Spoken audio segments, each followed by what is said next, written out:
Good morning everyone. আজ চলে এসেছি আবার একটা ডেলি ব্লগ দিয়ে। তো সকালবেলায় ঘুম থেকে উঠেই ডুগুকে নিচে নামিয়ে দিয়েছি, কারণ ও খাটে থাকলে কখন আবার ধারে চলে আসে।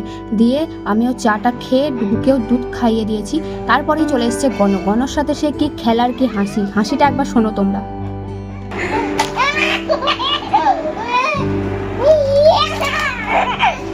দেখলে তো সে যে কি খেলা, কি বলবো তোমাদের। তো আমিও চট করে তাই ডুগুর খাবারটা রেডি করে নিয়ে ডুগুকে খাইয়ে দিলাম।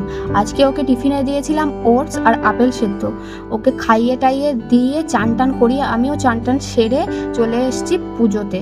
পুজোটা অবশ্য হয়ে গেছিলো, পুজো করতে করতে তো আর ভিডিও করা হয় না, তাই পুজোর পরে তোমাদেরকে একটু দেখিয়ে দিই ঠাকুরটা কেমন লাগছে। তোমরা শুধু বলো।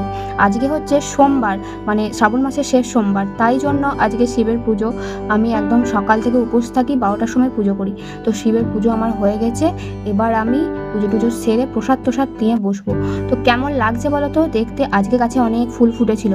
আর ওই যে দেখো ডুগুও ঘুম থেকে উঠে গেছে, ও ঘুমাচ্ছিল, ঘুম থেকে উঠে গেছে। তাড়াতাড়ি শিগগিরই যায়, নাহলে আবার ওই যে ধারে চলে আসছে, দেখেছো তো, টপাং করে টপকে যাবে। একবার তো পড়েই গেছে জানো, তাই জন্য খুব ভয়ে ভয়ে থাকি। আর হ্যাঁ, ভিডিওটা কিন্তু শেষ পর্যন্ত যেন অবশ্যই দেখো, কারণ ভিডিও শেষে খুব মজার একটা ভিডিও আছে। উফ বাপরে বাপ, ডুগু কেমন চিৎকার করছে দেখো। আমি এই ঘরে বসে রেকর্ডিং করছি আর ডুগুর গলা এই ঘর থেকে শোনা যাচ্ছে। সকাল থেকে উপোস ছিলাম, কিছু খাওয়া হয়নি, শুধু প্রসাদটাই মুখে দিয়েছি। তাই জন্য মা বলল আগে তুই ভাতটা খেয়ে নে, তারপরে ওকে খাওয়াবি।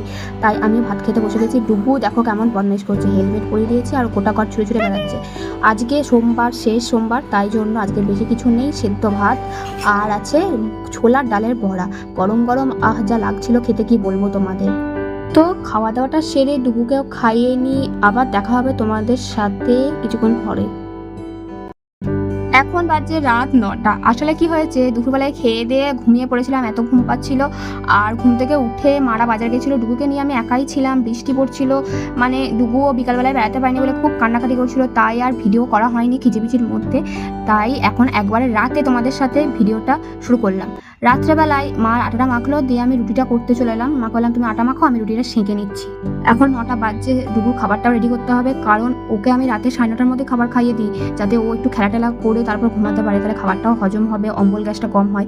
তাই জন্য আমি রুটি ভাজছিলাম আর মাকে বললাম তুমি ডুগুর দুধটা তো গরম করেই নিয়েছিলাম রুটি ভাজার আগে, তুমি ও রুটিটা নিয়ে গিয়ে ভিজিয়ে রাখো। দিয়ে মা ভিজিয়ে রেখে আমাকে রুটি কটা বেলে দিয়ে চলে গেছে ঘরে। আমি একবার ঘরে যাচ্ছি, ডুগু খুব খেলা করছে, ডুগু খেলা দেখছি, আর একবার করে রুটি ভাজছি। তারপর রুটিটা ভেজে নিয়ে রুটিটাকে এরকম 3টে জায়গার মধ্যে ভাগ করে রেখে দিয়েছি, কারণ খুব গরম, রুটিটা ঝাড়া যাবে না। রুটিটা ঝেড়ে না দিলে আবার বাবা খুব খেতে বসে চিৎকার করে। ওই জন্য রুটিটাকে একটু ঝেড়ে নিলে কি হয়, পরিষ্কার হয়ে যায়, কুঁড়োগুলো হাতে লাগে না। তাই এত গরম অবস্থায় তো ঝাড়া যাবে না, তাই একটুখানি ছড়িয়ে দিয়েছি। দিয়ে ডুগুর খাবারটা একটু মিক্সিতে পেস্ট বানিয়ে নিয়েছিলাম। বাবাকে বললাম ডুগুকে তুমি খাইয়ে দাও, আমি রুটিটা ঝেড়ে নিই, নাহলে আবার ঠান্ডা হয়ে যাবে। দিয়ে রুটিটা ঝেড়ে নিয়ে আমরা খেয়ে নিলাম, ওরও খাওয়া হয়ে গেল। দিয়ে চলে এসেছি একদম বিছানাতে। এবার শুরু হলো ডুগুর আসল খেলা। ডুগু সারাদিনে যা খেলে তার ডবল খেলা করে রাতে ঘুমানোর আগে, মানে রাতে যেই খাবারটা হয়ে যায় দিয়ে বিছানায় যায়, তারপরে ও মানে এত খেলা করে মানে বলার নেই, মানে ওকে কেউ আটকাতে পারবে না, ও এত খেলা করে। আর এই যে মশারিটা দেখছো, এই মশারিটা ওর চরম পছন্দের, মানে আরও মশারি আছে কিন্তু এই মশারিটা জানি না ও কেন এত পছন্দ করে। এই মশারিটা টাঙালে যেন ওর দ্বিগুণ মনে ফুর্তি জেগে ওঠে আর খেলা শুরু হয়ে যায়। এই যে দেখো এত জোরে পা ছড়ে, তুমি 5 মিনিট ডুগুর পায়ের তলায় বসলে তোমার সেই জায়গাটা যদি তুমি লাথি নাও 5 মিনিট, তাহলে সেই জায়গাটা তোমার ব্যথা বিষ হয়ে যাবে, ডুগুর পায়ের জোর এত। তো আমি ওই জন্য আমার পায়ে এত যন্ত্রণা করছিল, ডুগুকে বললাম যখন হাত পা ছুটছিসই আমার পাটা একটু ভালো করে টিপে দেখি। ও বেশ জোরে জোরে লাথি মারছিল পায়ে, আর যে কি আরাম হচ্ছিল তোমাদের কি বলবো। তারপরে এই যে লাথি মারা হলো, এবার আমার কাছে এসছে, এবার আমাকে একটু আদর হবে। ও রাতে মিনিমাম খাওয়ার পরে 1-1.5 ঘন্টা খেলা করে, তারপরে ঘুমাবে। এখন মানে লাইট বন্ধ করে দিলেও খেলা করবে, ও নিজের মনের মতো ও ছুটে ছুটে বেড়াবে খাটে, তারপর খেলা হবে। তবে হ্যাঁ, অবশ্যই কিন্তু ওকে ধরে থাকতে হবে, নাহলে আবার কখন কোথায় টপ করে টপকে যাবে খাটের এদিক ওদিক দিয়ে। এই যে দেখো এখন আমাকে আদর হচ্ছে জোরদার।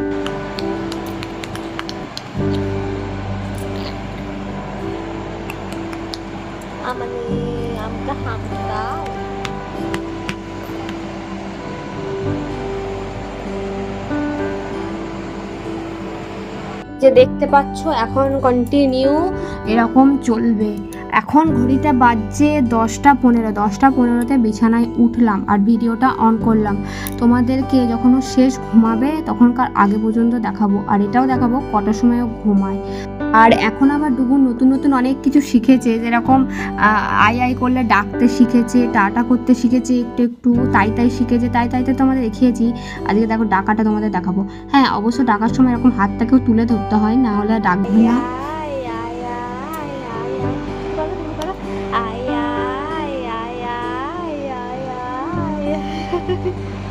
ঘরের লাইট বন্ধ করে দিয়েছি, ছোট্ট একটা একদম কম পাওয়ারের লাইট জ্বলছে, যেটা ফোনের ক্যামেরায় দেখা যাচ্ছে না।